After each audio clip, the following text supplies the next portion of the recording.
So today I'm going to be reviewing for you this Tide with bleach. What I love about this is it's two conveniences in one. You have your Tide laundry detergent, and then you also have the bleach. That I absolutely love because you're not having to use two separate things, and it's not over bleaching anything, and you also don't have to worry about spotting your clothes when you're dumping it in because it's all mixed in. Nice other convenient factor is it is the HE version, so it goes with all the newer machines that are going towards HE.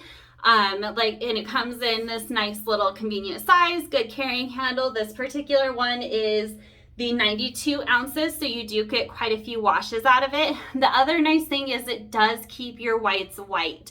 You don't have to worry about, like I said, adding bleach in with your Tide. You can do both in one. You're not having to carry multiple things around, but it does have that bleaching factor, so your whites do come out looking whiter, and you have that still good smell that Tide offers. Thank you for watching.